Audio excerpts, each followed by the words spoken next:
Hello everybody, I want to take a few minutes to welcome you all to class and of course to go over the syllabus since we will not be meeting in person this semester. For those of you who don't know me, my name is Chloe Lancaster and this is my second year here at USF and begins my 9th year as a school counsellor educator. Yikes, time has gone by very quickly. So a bit about my professional life. I began my career in education as a middle school substitute teacher, yikes once again, and then as a special education teacher.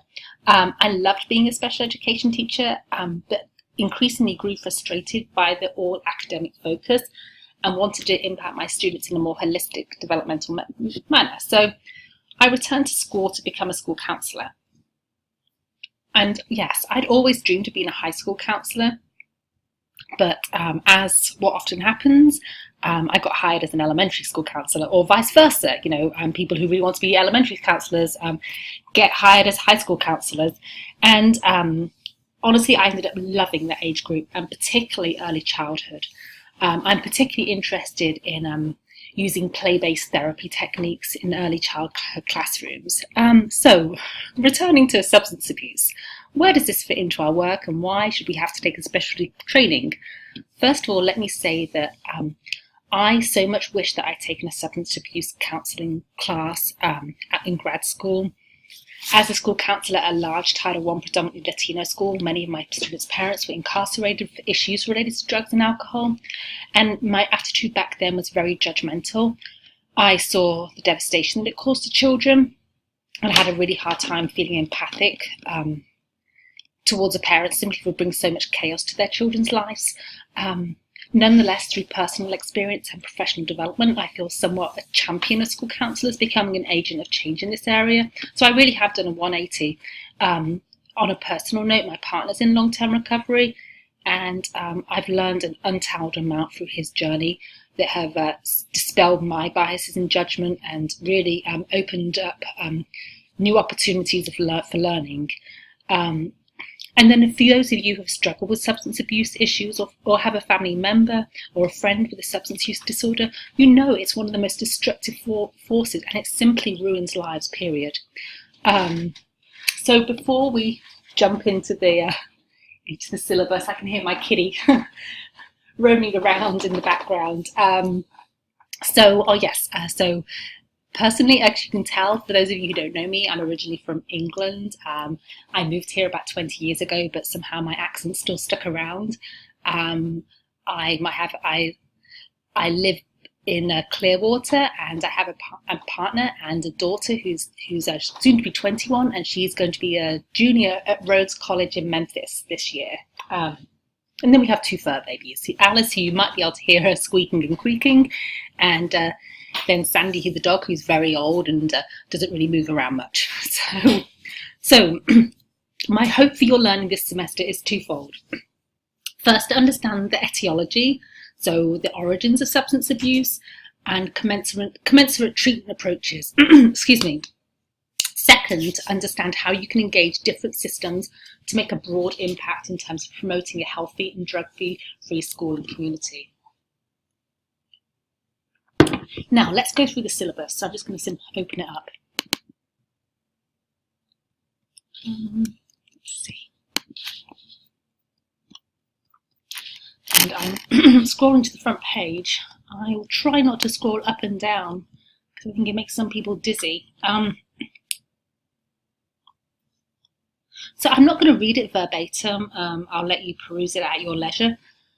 And I will kind of simply hit the high notes. On the first page, what jumps out to me is my instructional style. I'm sorry, it's a little bit lengthy.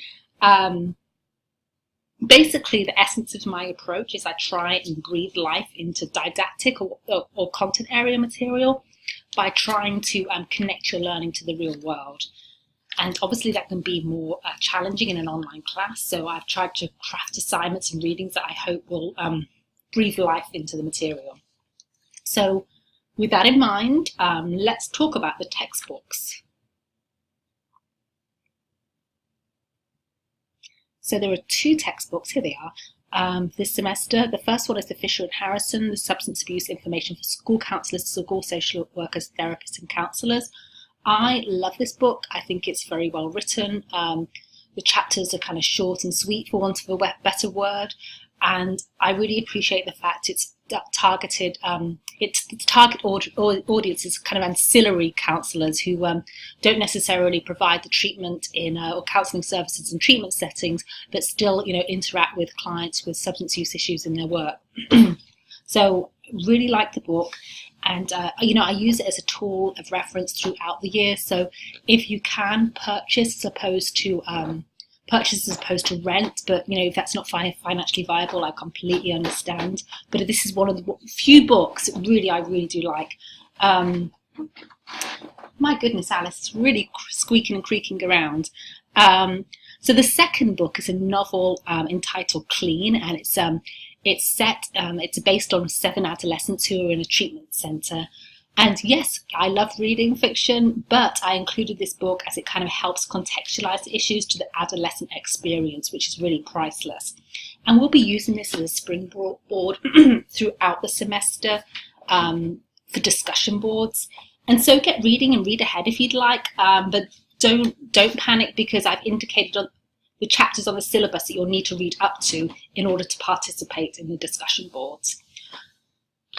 So I missed it. The next thing scrolling down is going to be grades. So grades are composed of weekly lessons, weekly quizzes, discussion boards, and attendance at 12-step meetings.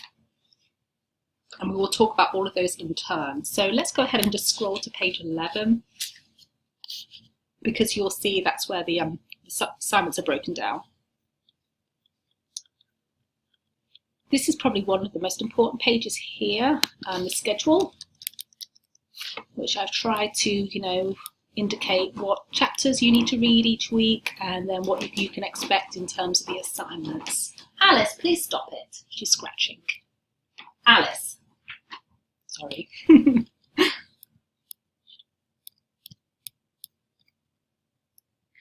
So the first thing we see is APA expectation. And yes, all your work, apart from the discussion boards, should be formatted in APA 6th edition. Most of you should have purchased a textbook by now, and hopefully all of you are planning to purchase a textbook. However, to supplement the textbook, or not the textbook, the APA 6th edition, I shouldn't really call it a textbook, but I've also included a cheat sheet, which I find really helpful in terms of hitting those salient points that really should be, that typically most students writing papers are going to need to know. And I'll show you where that is. There it is. It's just a PDF embedded on the home page. So let's go back to the... Okay. So weekly learning activities. So each week you will be, or most weeks you'll be required to complete a weekly learning activity, a discussion board, and a quiz. And all of those will be found under the module for each week. So let me just go back to the way Canvas is set up. I've had most of you in an online class, so most of you are familiar with how I organize my course material. But basically, if you click on modules, you'll see that there's the week and date. I can probably see more of it than you can because I've got some of it hidden.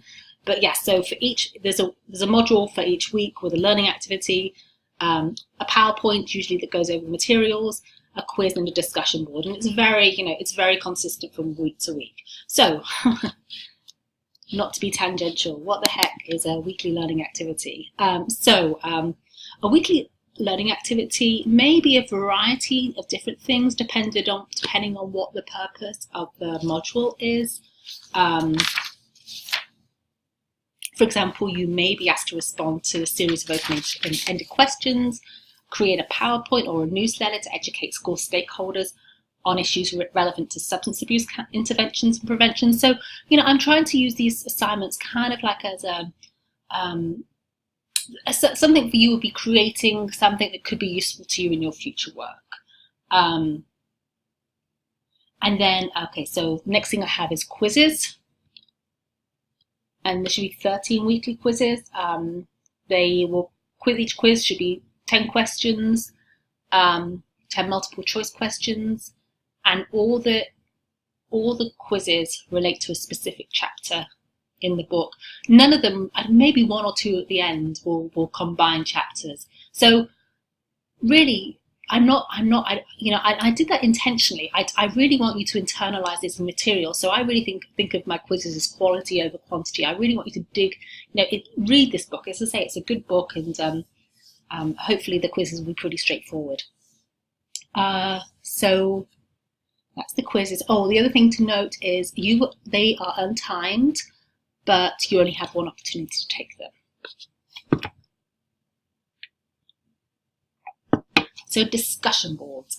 Most weeks there'll be a discussion board that is intended to promote interaction around learning. Sometimes, as I mentioned, we'll use the book Clean as a catalyst to explore a particular concept or issue. Looking ahead in regards to how much time each week's lessons, and when I say lessons, I think of it as in the entirety of your learning activity, your discussion board, and your quiz. Really, it's going to take about the same amount of time it would if you were attending a class and doing some reading prior to attending a class. So, and I try and create clarity each week. So you really shouldn't be doing more on one week than another. And if you are, please give me some feedback around that. And so, those who've had me know that I'm probably flexible to a fault. And so, and I'd love to hear from you guys about, what's working and what's not working. So that's discussion board. The next one is attendance at a 12-step meeting. And you've got the entire semester to get this accomplished, so there's no rush there, but I would kind of plug those meetings into your schedule, because you are required to attend 3 different 12-step meetings. And the reason I have you attend 3 is while they're very different in topic and perhaps structure, some of them are very large, some are very small. Some of them might be a young person's meeting, others are, it may be more. It may be an older person's meeting. As I say, they're very different in terms of the population, but there's commonalities that shine through that I want you to identify and reflect upon in your paper. And once again, just read the syllabus and get back to me about your questions. The links to meetings or the meeting schedules are right here. And so you'll see the different family of 12-step meetings. And if you click on those, it should be a link. I haven't tried them, I must say, to give you a schedule. One thing to note is only attend open meetings. Do not go to a closed meeting unless you have been invited. Be honest about who you are at a meeting, and I am not making an assumption that you are simply a student in attendance. You may be a family member. You may be, you may actually attend meetings. So. That's your business. I also encourage you to go with peers if you are unfamiliar with meetings, as it can feel quite nerve-wracking anyway. And I feel like sometimes we feel like we're infringing on an unfamiliar world, and it's maybe an invasion of privacy. And that's our feelings. I would say that 95% of the time, the members are going to be very warm and welcome to your presence. The fact that you are there to help your future clientele overcome their own issues is, more than valued. So don't diminish. You're not there just for voyeuristic. You're not there for voyeuristic purposes. You're there to learn, and so you can serve your future clientele. And so, yes, nerves are natural, but don't feel like you're invading on privacy, especially in an open meeting. Let's see, so what are the components of this assignment? An introduction. So I'm not requiring you to get what do you call it? An attendance signature or anything of that nature. What we do, the preponderance of our work is driven by ethical practice. So I am assuming that you're going to go out there and find a group and attend 3 groups and have a meaningful learning and life experience in that endeavour. So and that should be reflected in the paper. So the paper is 2 parts. The first part is an introduction, and this is just 3 paragraphs which provide an overview of the 3 meetings that you attended. Make sure you're not actually putting a specific location, because even on open meetings that should be confidential. So, and then the lion's share of the paper is going to be your summary paper, and that's going to be your overall thoughts and feelings about the meetings you attended, what influenced those thoughts and feelings. And to me, most importantly, what of Yalom's 11 therapeutic factors did you witness among group members? And I put a little asterisk to describe what the therapeutic factors are. I'm not sure if you've all taken group counselling yet, so you might be unfamiliar with them, but these are very well documented all over the web. There's no need to purchase any material to learn about them, and they're very intuitive too. I mean, it's kind of like you read about them and say, aha, that's certainly something you can relate to. And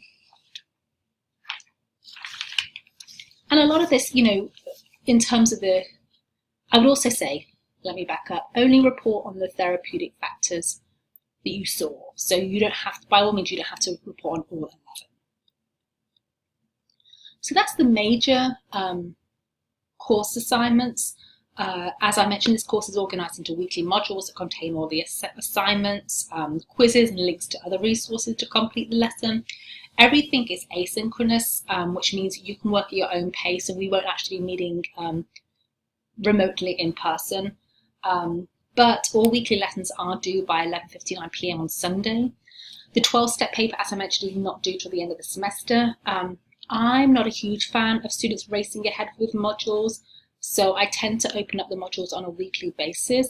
I do have all the material since this is the second time teaching my course now, but I've done some really good professional development recently that I want to make sure is reflected in that. So I'm just going to parcel out the weekly modules, and typically I'll open them up on a Saturday, so you have a good week or so to get ahead of the game. I think I've hit all the highlights. I encourage you to read the syllabus and get back to me with all your questions. I try and be very available since we don't meet in person, and will always respond to an email within 24 hours. If you don't hear from me for 24 hours, please email me again, because somehow it might have got lost in my junk mail. I don't know. There's a myriad reasons why I wouldn't, but typically it's rare when I don't. We can always schedule a meeting in person or through Zoom. I'm very comfortable with the remote meeting technology. I've got very used to it over the years now, so that's always an option. Anything to kind of preserve and protect your time. So with that being said, I think I've covered everything I wanted to cover. I'm really looking forward to this semester. As I say, this is a content area that's very close to my heart, and I think it's really important in your work, and is certainly going to impact you in some way. Anyway, so that's all I have. Take care, and I would love to hear from you soon. Okay then, bye.